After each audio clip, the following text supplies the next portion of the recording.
Hey guys, it's Chris and I'm back with another Mandalorian video, and today I think most people probably feel like this is kind of a filler episode.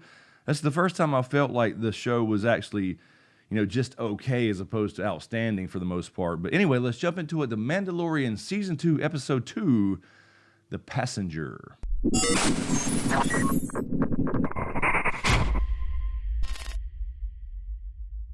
And before we get started, let me thank my newest Patreon. Thank you to Kyle Marlowe. I really appreciate the support. And if you do get value from this channel as far as the breakdowns from movie and TV shows or the book advice writing videos, or if you're interested in my upcoming debut fantasy novel, The Crimson Gods, consider joining us on Patreon. I still need beta readers. So we picked up right where we left off with the last episode on Tatooine, and I thought they would go ahead and kind of continue the Boba Fett storyline because he's on Tatooine. Not that Boba Fett can't leave the planet or whatever, but I figured that he would kind of follow him. I guess we can see Boba Fett leave Tatooine. I'm sure he's got access to a ship as well. But we pick up where we left off. He's leaving where they killed the Krayt Dragon, and a couple scavengers, not sure if they were scavengers or bounty hunters, pulled a rope up and knocked him off a speeder bike.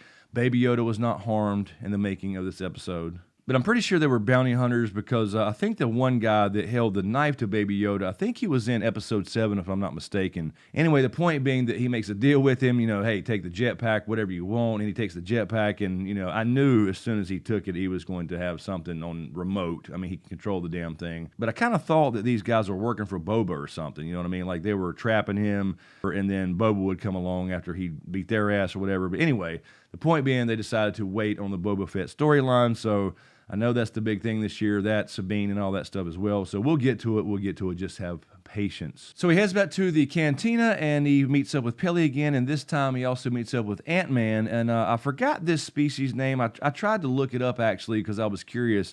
I think it may be a subspecies of a chelic, but I'm not 100% sure. Just an educated guess because there are many insectoid, is that even a word, type creatures in Star Wars, and a chelical is the one that closest fit, ants and roaches and that type of thing. Apparently he knew another contact that knew some Mandalorians because this was his last hope of meeting this Mandalorian that had Boba Fett's armor.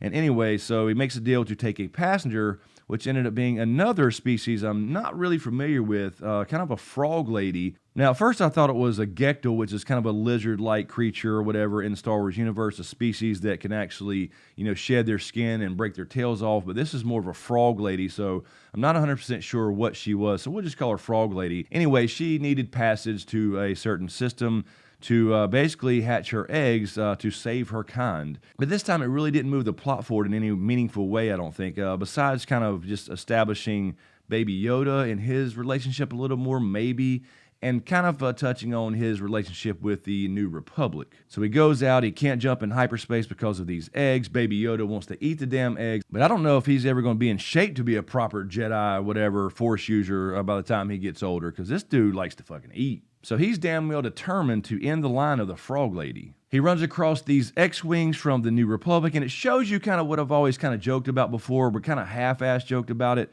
is that the Republic people are kind of assholes too. I mean, they're all about freedom and all that kind of stuff, right? But he's just, minding his own business. He's just traveling, regular speed through space, whatever in the hell that is. And they come across him saying, why don't you have a transponder and all this stuff? And of course, they end up getting in a chase with him and all that stuff. That's when his ship, got busted up or whatever, and he lands on the ice planet. I'm not sure what that was. I did see a little, what I thought was a little tribute to the Death Star trench run for a second, where you saw, the two X-Wings go in behind him. But this is what I mean about kind of the New Republic and even the old Jedi days. They bothered him for no reason. Maybe he didn't turn his blinker on. I'm not 100% sure. But I have, two old videos called The History of the Jedi, Part 1 and 2, which goes into ancient Jedi history. I also have a History of the Sith video as well. I'll link those in the description below. The old ancient Jedi Order are the ones that caused all the issues in the first place. They're the ones who caused the Sith to be created in the first place because people wanted to study what they wanted to study, and they became dogmatic and didn't let them do it, and they're the ones that started these wars. So anyway, just want to throw that out there. There's always been an issue, I've had an issue at least, with the Sith and all these people, the dark side users, being labeled as evil, and that's just not the case. Anyway, they spend pretty much the remainder of the episode on this ice planet, whatever. A lot of people had thought we saw this, it might be Elam or something, but it looks like it's just kind of another random planet or whatever as they expand the universe.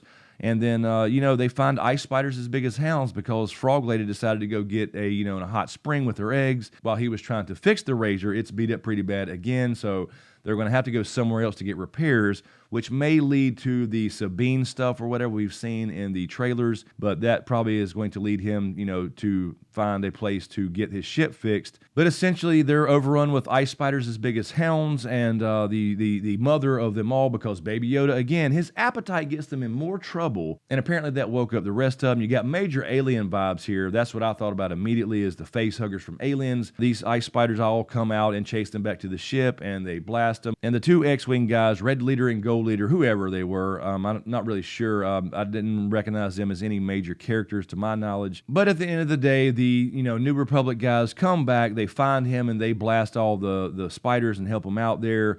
And he asked them, for some help on repairing his ship, because he had done some good things back for the prison episode last season where he saved that dude's life. So they knew about that, so they decided to help him out by getting rid of the spiders. But then they kind of just left him there to die, and which I thought was really, really odd. So it's like, you can't help him out, you can't give him a tow. So I'm telling you, the New Republic, man, they're assholes, is what I'm saying. Anyway, guys, that's about it for this episode. There really wasn't a whole lot. There wasn't a lot of Easter eggs. Like last episode, you got tons and tons of Easter eggs we talked about. So, I feel like it was pretty much a filler episode, unless there's something really important that comes back around from this Frog Lady. We'll see how it goes, or even the New Republic for that matter. We'll see.